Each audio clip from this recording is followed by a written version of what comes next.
Okay, I'm gonna do a quick call and then I have to leave because I hate you guys. Okay, I'm gonna do a quick call and then I have to leave. Wow, caller, can you please mute the radio if you're calling in? Yes. How's it going? What's up? So that was some. Yeah, the Piers shows are always it's like battle royales. If you're a liberal going in, and then if you're right wing, it's like, oh, the softest of the softball questions.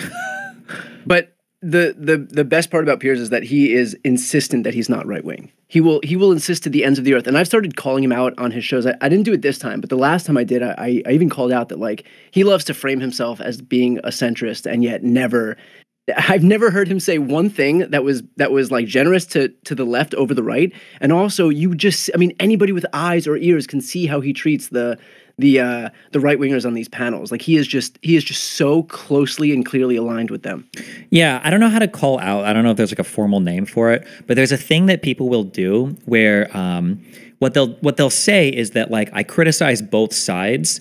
And it will be like strictly, as a matter of fact, it will be true. But the things that they'll criticize the right on, they'll say things like, well, maybe sometimes Trump is like a little bit too mean on Twitter. And then on the left, they'll be like, they want to destroy America. They're all communists. They cause World War III everywhere. Nuclear. And it's like, okay, it's not even remotely close. And that's probably it's the most annoying, like both sidesing of things that people do.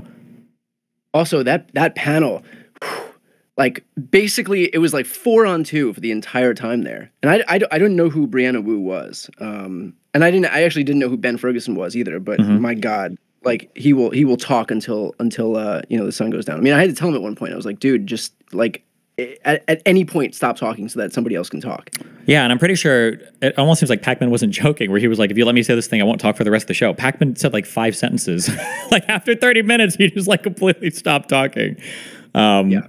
Yeah, like of all the people, I'm just curious, maybe you can give me one, okay? Save me from this. Of all the people who said they were centrist or they were undecided or they didn't like both candidates or they just weren't sure, how many of these people publicly said, you know what, I'm going to vote for Kamala? Was there like a single fucking one? All these libertarians, all these undecided people, all these like centrist show hosts, all of them were like, we have to support Trump. Every single one. Is there anybody that didn't?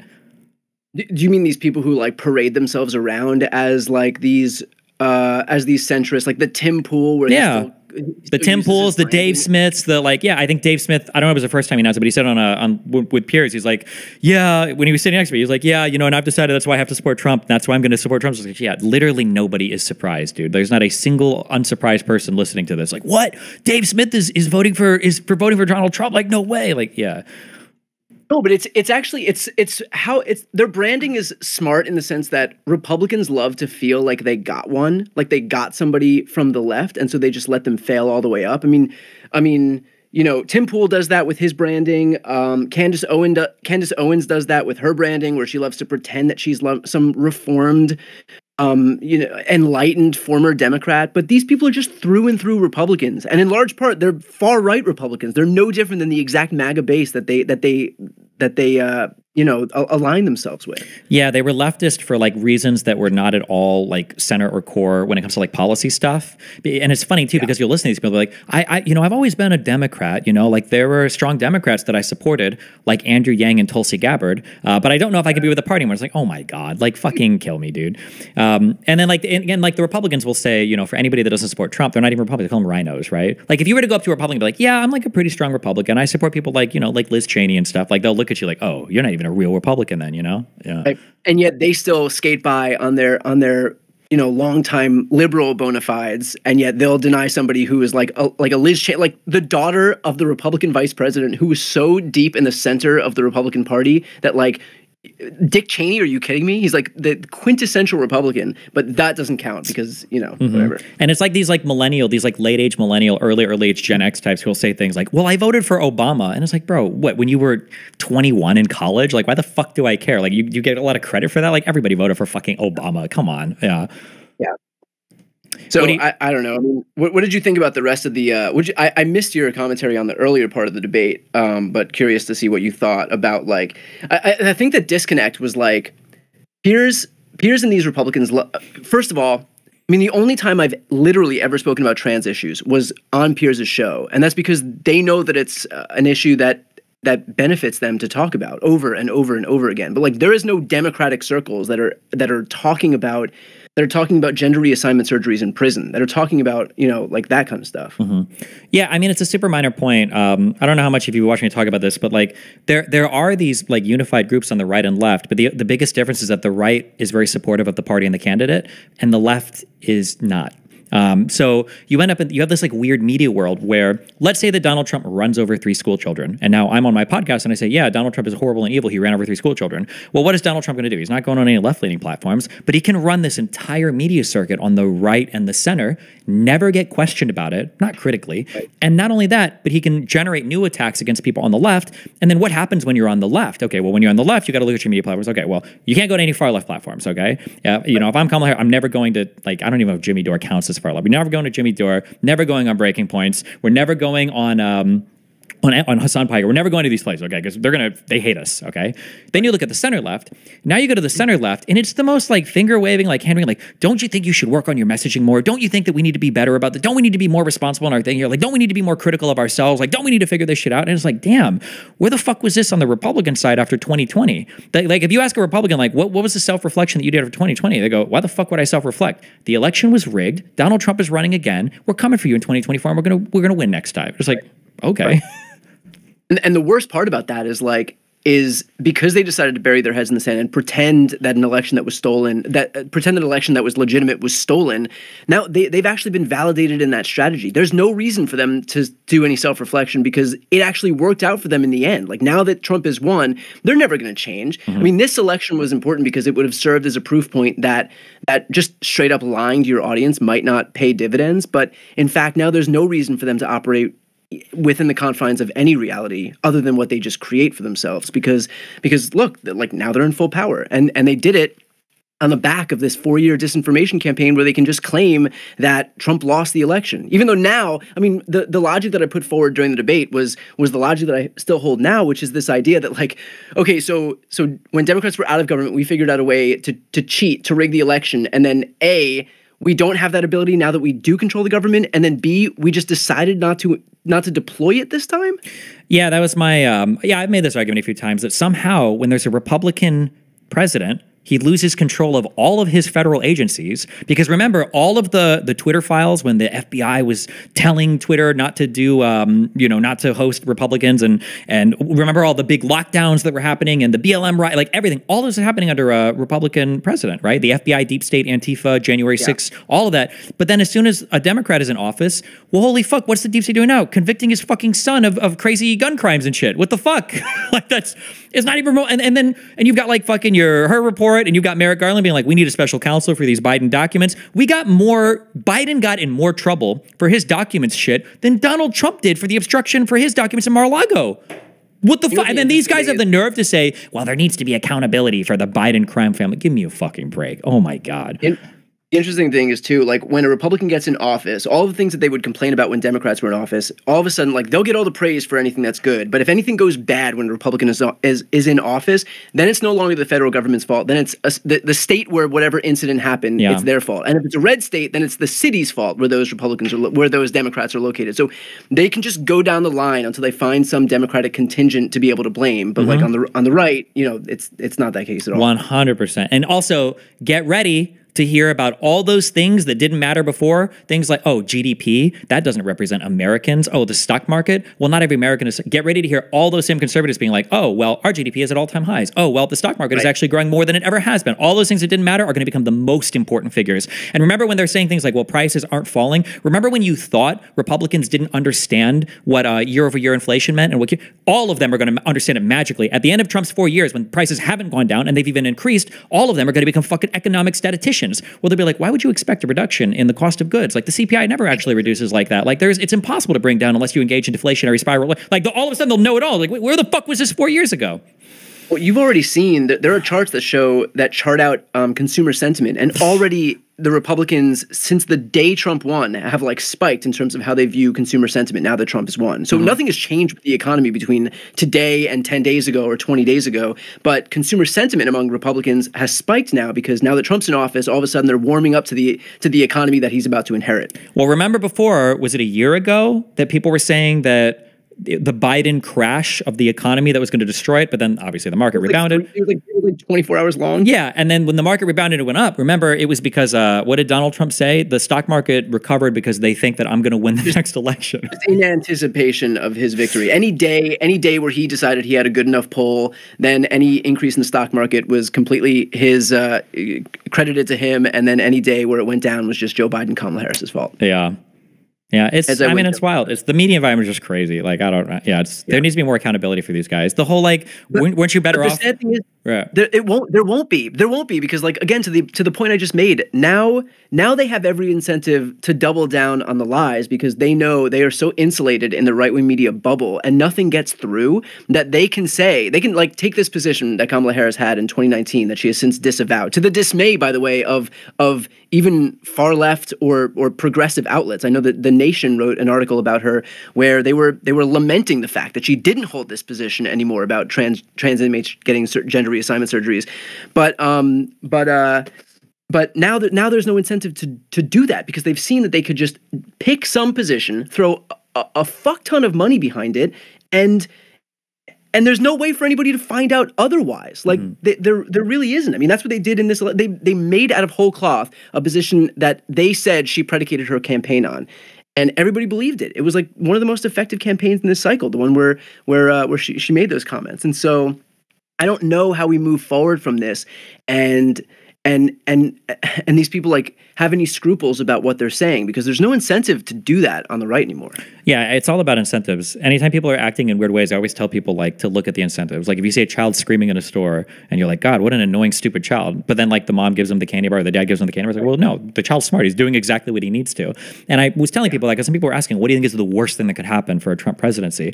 And I said, there's a world where unless he does something extremely insane or unhinged, which, by the way, he absolutely still could, there's still a possibility of that happening, one of the worst things is just validating everything that's happened so far, right? That the whole, and even depending on how deep you want to go, like, it's just so, like, everything relating to that January 6th case, Thomas, like, schizophrenically writing random shit in the immunity opinion so that Judge Cannon can throw that case out for long enough to Trump become president, so so he never has to, like, face any of those charges. Like, all of this behavior, every single thing became A-okay because they won. Why wouldn't you engage in this behavior again? You'd be stupid not to, right? Yeah.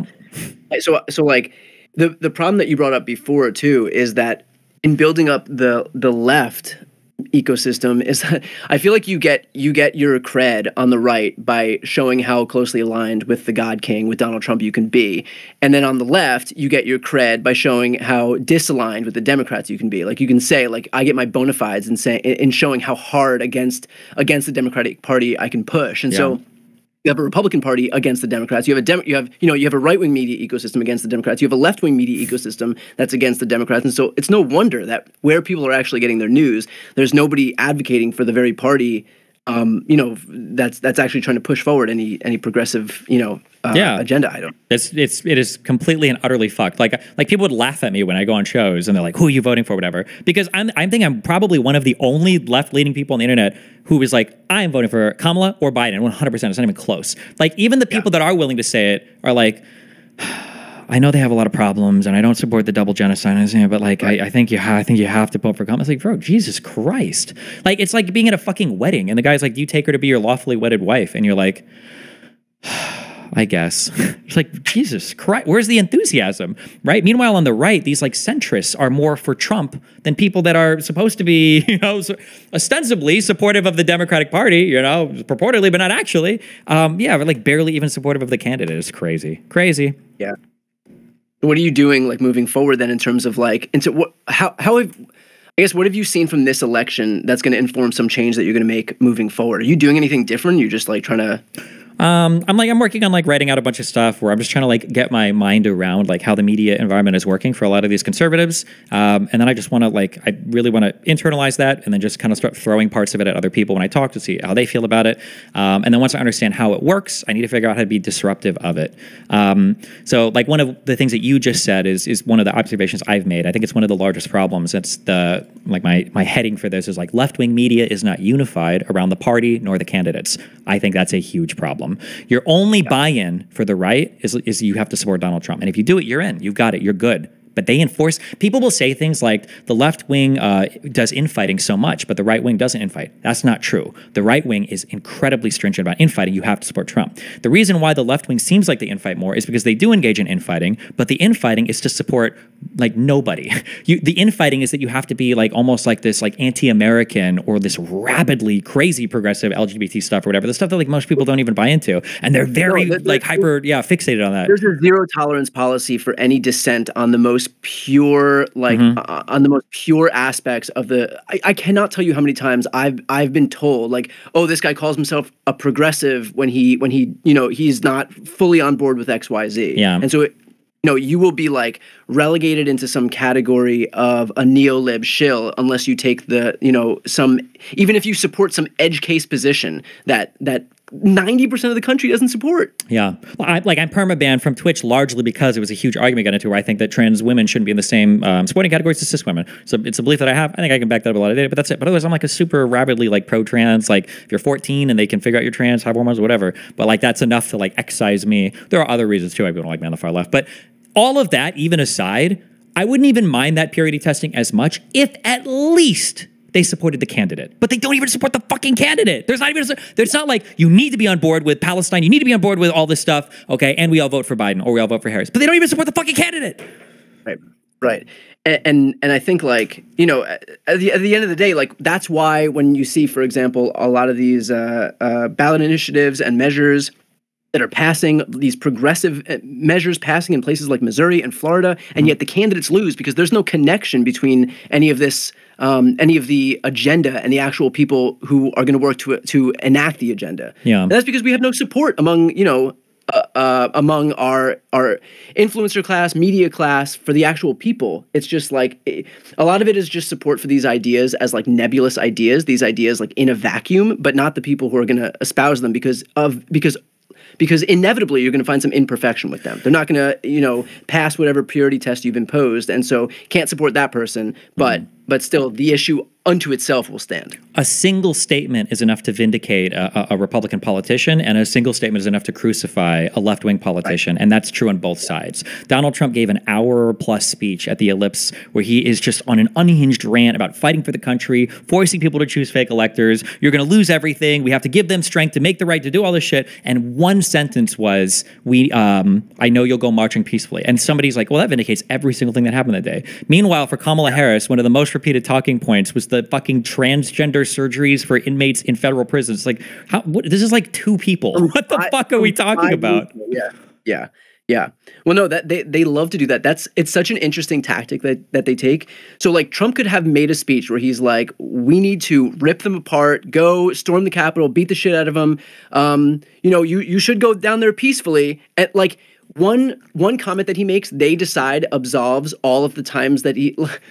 I'm trying to think how to say this so that it makes the most sense. Like they will point to times where he didn't say something incriminating as if that absolves the times that he did. Does that make sense? Yeah. It can be something along the lines of like, we need to murder all of our political opponents. We need to hang them in the streets. We need to watch the blood run. And all of these things, after we've gotten our courts to convict them of crimes. And then the Republicans will just say, well, they were just talking about convicted people. Are you saying the death penalty is not legal in the United States? And it's like, okay, wow, okay. I mean, like, actually, fuck it. Don't even use analogies anymore. You can just look at history. People got mad at Biden because of that bullseye comment that he made to a private donor meeting about, like, we need to put Trump's campaign in the bullseye, and Biden had to apologize on liberal media for that. Meanwhile, there's an actual, I think, a Democratic senator, what was her name? They got shot in the fucking face after a Republican person running for office had an actual fucking target bullseye on her fucking face in a commercial. What the fuck? Gabby Giffords, What about the revisionist history on the fact that the guy who tried to assassinate Trump the first time was a fucking Republican? It was like this, and how much you said no? Oh, no, I said, you're right. Yeah, no, yeah. It's I mean, like, I think his name was Ryan Ruth. Is that right? Like, I don't remember. This guy's a registered Republican, and so. And immediately after that, it became they. Like everybody on the right was lumping him into the left as if we had some ownership over some registered Republican out there. Yeah, and then like the Secret Service were against Trump, and they wanted, and also like I also love the it's a common thing where like your opponents are simultaneously like all controlling, but also the most inept fucking morons of all time. Like the Secret Service was in cahoots with the guy that shot at Trump, and that's why it took him so long to get the guy. But somehow this guy can't get a real fucking scope and zero it for his fucking rifle and make a shot at 100 yards with an airfield. Like what the how is it like simultaneously they're so coordinated and so powerful and so deep state ready, and then they failed at like the most obvious assassination plots like at all fucking time. Like it's all nonsense, bro. Oh, it's so crazy. Yeah. This is one 100th of the insane shit. This doesn't even get into all of the open lies of all the lies about FEMA, all the lies about hurricane machines, all the lies about the train derailment thing and liberals burning the chemicals to poison everybody and the fucking boats crashing into the bridges so that the Mossad can hide what's going on in Palestine and it's just everything. Yeah. All right. Well, thanks for letting me on your stream. Yeah. Have fun. We're gonna have a fun 4 years, assuming Trump doesn't start murdering or arresting us, or denaturalizing people. I guess if we're doing that too, decitizenshipping people. So, yeah. Are you doing anything, by the way, to like the problem? I think the problem with at least I can speak for myself, but I was banking on having some of this time. Assuming Kamala won, I was banking on having this time to actually relax after what was basically 2 years of just Trump anyway, because as he came back onto the zeitgeist, that's all we could focus on. How are you like navigating what is inevitably right now just an immediate entrance into Trump 2.0?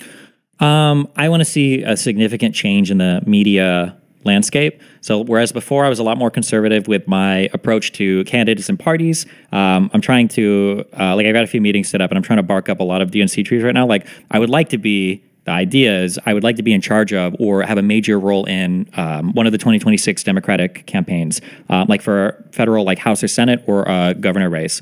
I think we can run the ground game better. I know I could show up 500 plus canvassers, probably 1,000 plus for a call to action like this. We have histories of like running long-term campaigns and everything. Like we have the infrastructure and everything to do it. I want to be a lot more involved in like pushing that stuff because like, like before I was understanding where it's like, oh, yeah, I'm kind of edgy. I say like whatever shit. But like Donald Trump, I don't even know if you know who Aiden Ross is, but the fact that like Donald Trump is like shouting this guy out, like this is a guy that like 6 months ago, if you Google me and him, like he's on a like show with me, like screaming at me, you're a 40-year-old faggot, you're a 40, like 50 times. And I'm like, this guy is being shouted out by President Donald Trump. And the Republicans like, or I'm sorry, and then the Democrats don't even want Kamala Harris to go on like Joe Rogan. Like this is not working. This is insane. I couldn't even get her on my show. Oh geez. I tried to get her on my show, and I get on one side that they probably viewed my show, they viewed Pod Save America as like we've already got this audience, and so what's the point? And so we'll just go on to Call Her Daddy, all the smoke shows like that, where there's a bigger independent audience.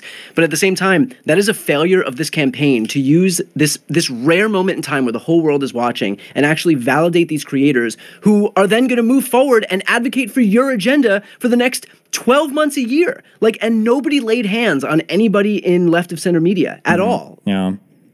Yeah. And it's like they squandered all of this time. And then they wonder why we don't have as strong a media ecosystem as the right does. But like, what did the campaign do? And look, I get it. They had 170 days, so I don't know that I would have actually like changed anything. But you know, for her to have validated, not even me, just like find some smaller creators, find some people that you can lay hands on and give them some cred when they move forward. And like, then those people can become emissaries for you and the Democratic Party. Pete Buttigieg is really good at this, where he will go on a ton of small shows.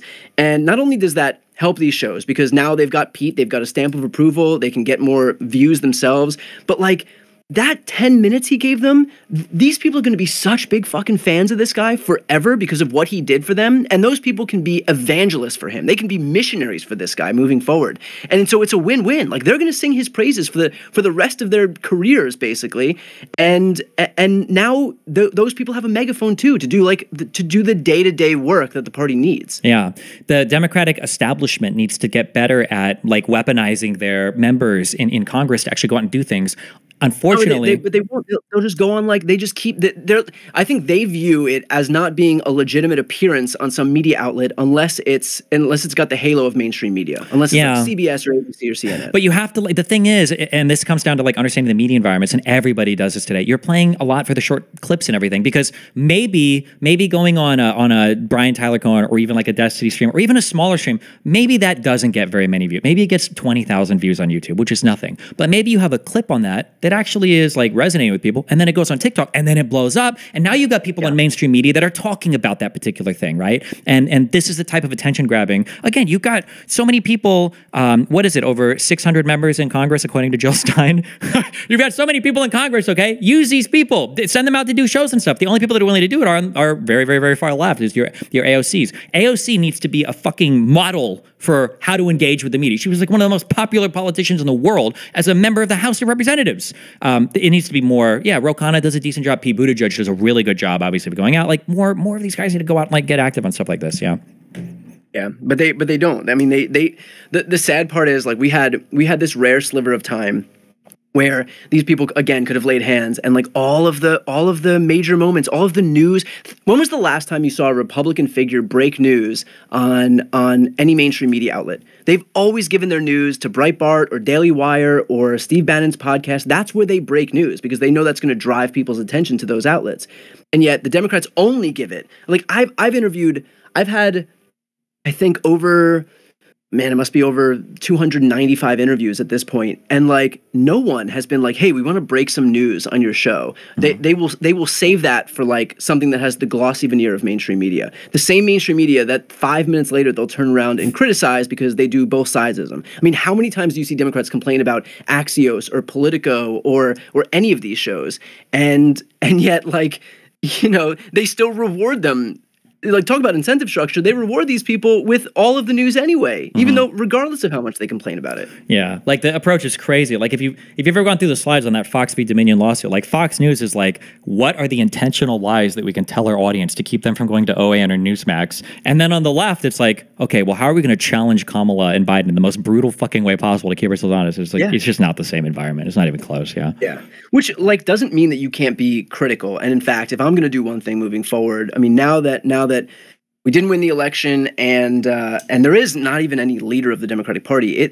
I feel less obligated because, like, going into the election, there is a sense of obligation where I'm like, okay, if I say something publicly that's too critical, then it'll be weaponized by the right, and so because they're not doing it in good faith. Like I would be criticizing in good faith. They would be weaponizing it in bad faith, and so you have to figure out, like, is it worth it to say something because if it's just going to be weaponized by the right. But now we're in the wilderness, man. And so, like, you kind of freed up to say whatever you need to say and be as critical as you need to be. But I do think so it doesn't need to be like this groveling, Kim Jong-un, North Korean lady style media.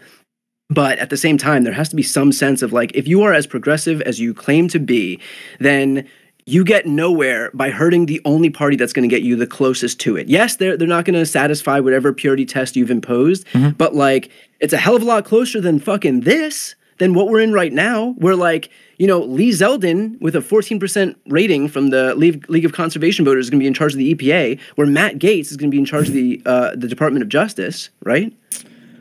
I'm curious because you're more mainstream. You understand the environment more than I do. I think are these people all getting confirmed? Well, is Tulsi Gabbard really going to be DNI? Is HHS really going to be fucking RFK? Is this actually happening? Is Matt Gaetz really going to be the AG? All I can say is I've never. You won't lose money betting against Republicans being the most extreme groveling sycophants on earth. Like, you will not lose money betting that they will just do, like he says jump, they say how high. There may be a few of them. I don't know. I mean, like, the only litmus test in the Republican Party is how much slavish devotion you can show to Trump. And so, are you going to have people out there who vote to confirm a guy who was just investigated and for sex trafficking of a minor? Like, probably a lot more than we think. I don't know. I mean, right now the margin's 3 votes. They can afford to lose 3 in the Senate, 53 to 47. The problem is, like, one thing people don't understand about congressional politics is that, like, people will look at somebody and be like, oh, this guy says he won't do it, or this guy says he will do it. None of those statements, I don't think citizens understand. It doesn't matter what you say you'll vote against or vote for when it's not the deciding vote. Like, the people that are whips, Pelosi, like, people will have these conversations with their lawmakers all the time. People get mad about, like, AOC voting against something. And it's like, bro, this passed the House so easily. Of course she should vote against it. It speaks well to her constituents. It speaks well to her values. We didn't need this vote here. That's good. And it gives you negotiating room in the future. But like, I don't care about some, Republicans saying, I'm not going to support this, blah, blah, if they have the votes to pass it, because it's meaningless at that point. And that's what I worry about, is that when push comes to shove, and Trump, assuming he doesn't just recess appointment and then find some way to fucking, make that permanent or some shit, I don't even know. Assuming they do the votes that, yeah, you have a few virtue signaling Republicans, but for the most part, they all just go sailing through.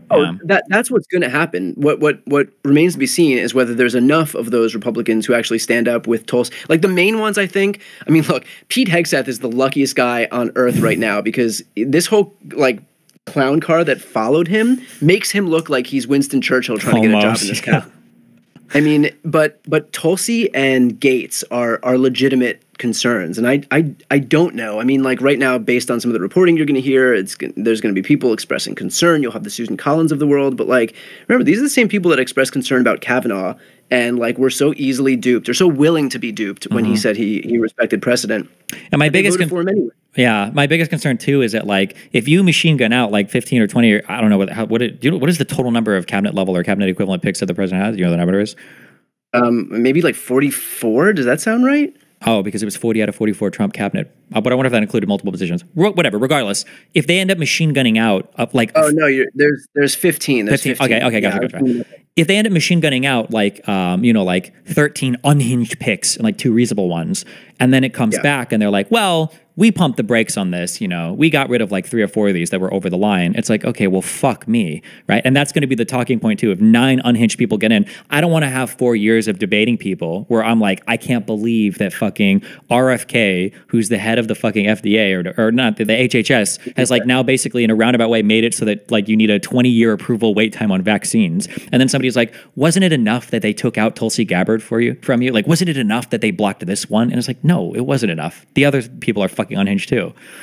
So, and I don't know if this is absolutely like a strategy that I could see them using, is like to throw somebody to the wolves because they're so extreme that you're like, okay, well, basically we'll shift the Overton window so much that if we'll throw a sacrificial lamb that is Matt Gaetz, and then everybody else by comparison looks relatively sane. But at the same time, Trump has control of the House and the Senate, and I don't think he's one to say, like, to strategize like that. I don't think he's one to say, like, okay, we're going to throw Matt Gaetz out there and just try to get somebody more moderate. When has he shown us that he's willing to moderate on any position? I mean, like, let's not delude ourselves into thinking that RFK Jr., like an avowed anti-vaxxer, is not the most extreme pick that would ever have been chosen for any cabinet level position in the history of this country. And Tulsi Gabbard and Matt Gaetz, like every single person is a complete opponent of the very agency that they're seeking to lead. So I don't know that he's looking to throw out some sacrificial lamb. I really do think he's just going for as extreme as he possibly can get on all of these positions, because like he views it as a mandate. He knows he has the most pliable, supplicant Republican Party that you could possibly ask for. And so why not? What do you have to lose? Yeah. Yeah. Who knows? Yeah. I don't have anything good. I am seeing somebody in the chat was saying Rubio is a neocon, though. And that is like the irony of this, is all these people spent so much time complaining about like these rhinos. And then there are a few of these people in the cabinet. Like, what was the one guy who was like Dick Cheney's Homeland Security? Oh, Mike Walls, was it? Maybe, yeah. The one thing I will say for people to be careful on that, though, if they're thinking that, oh, well, at least we'll have somebody good here for like Ukraine or whatever because of Rubio's past statements. Being a neocon at that time and supporting Ukraine didn't have a big political price tag. There weren't people at the time saying things like, we're spending money on Ukraine instead of money at home. Now that that's a new talking point, I don't know if these people who were prior war hawks or prior, neocons, I don't know if they'll have the same position. They could completely 180 on all of that and go, well, I supported it back then, but insert all the Kremlin talking points about Ukrainians dying and, the money wasted in Ukraine could be spent in America. And then they're just like not in favor of that anymore. By the way, we know that they're predisposed to do that, because how many clips are there of Rubio? How many clips have you shown in your shows of Rubio saying something about Donald Trump in 2016 and like saying things like, I mean, the things he said were so pointed and so embarrassing for him now, where he complains about those who like sell every ounce of their dignity and integrity down the river in deference to Trump. And like now he's the guy's Secretary of State. Yeah, I mean, look, Vance said that he was worried that he could be, maybe he's America's Hitler, right? And he's the vice president. Right. Look at the articles that people like Matt Walsh or Ben Shapiro wrote in 2016 about how they would never vote for Donald Trump because of his moral character or lack thereur. I mean, yeah, it doesn't matter. Yeah. Yeah, it doesn't matter. So I don't know. I mean, like, if his position is that he wants to be like a pro Putin, basically an asset of the Kremlin, then like I wouldn't put it past Marco Rubio to shed his neocon bona fides and just become some complete, Tulsi Gabbard-esque talking head for the for Russia. Mm-hmm.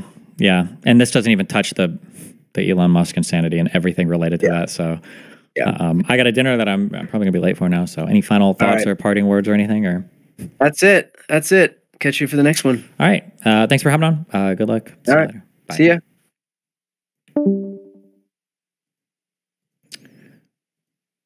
Oof. Man, aren't Republicans just another breed of human? All right.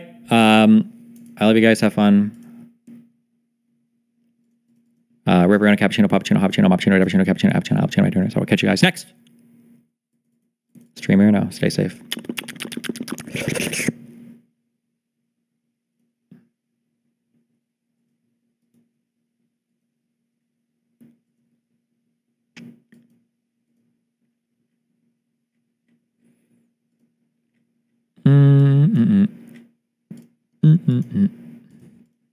Nope. Okay.